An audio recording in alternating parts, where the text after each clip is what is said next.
한숨이 나오네요. 오늘은 김건희 여사 명품백에 대해 좀 광범위하게 다뤄보려 합니다.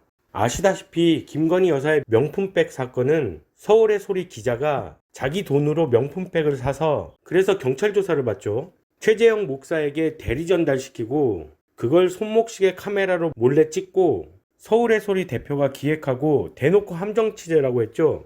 자, 여기까지가 알려진 사실이고 팩트입니다. 그럼 여기에서 뭐가 문제냐? 우선은 뇌물죄에 해당하는지를 파악해야 한다는 거죠. 뇌물죄에 해당하려면 우선 청탁이 있었는지, 최 목사는 청탁을 했다고 합니다.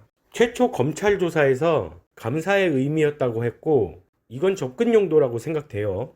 그리고는 김창준 전 미국 연방 하원 의원을 국정자문위원회에 임명해 달라는 요청을 했다고 해요. 자, 그럼 김건희 여사는 청탁을 받았느냐? 거의 대부분의 답변은 단답 형식이었고, 청탁 이후 답변이 없어 난감해하는 최재형 목사였습니다.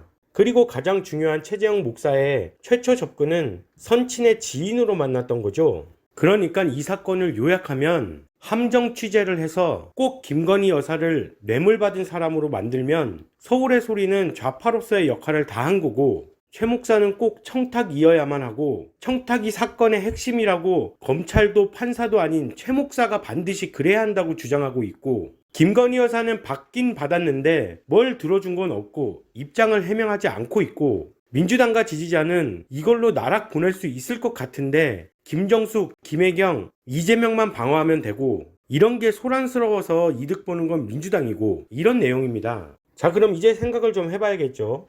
김건희 여사는 이 청탁을 들어주면 무엇을 얻겠냐는 거죠. 이게 바로 법리적인 해석이 필요한 겁니다.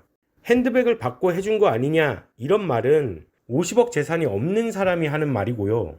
이게 나라 돈을 매번 쓴 김정숙이나 법카 마음대로 쓴 김혜경이면 몰라도, 혹은 정말 규모가 큰 사건의 최종 결제자가 직접적인 뇌물이 아닌 혜택을 받는 이재명 대표라면 몰라도 말이죠.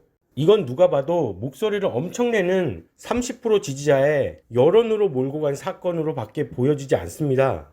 이런 여론이 역대 최악의 법인 민식이법을 만들어낸 거죠. 검찰, 판사도 법리상으로만 판단하기는 좀 두려운 면이 있다 이겁니다. 그래도 아무튼 뇌물을 받은 거 아니냐로 가고 있는 터라 법리상으로 맞다 하더라도 대통령실 입장에서는 함부로 해명하기가 어렵다 이거죠. 결국 그래서 받았어 안 받았어, 요게 핵심이 돼버린 사건입니다.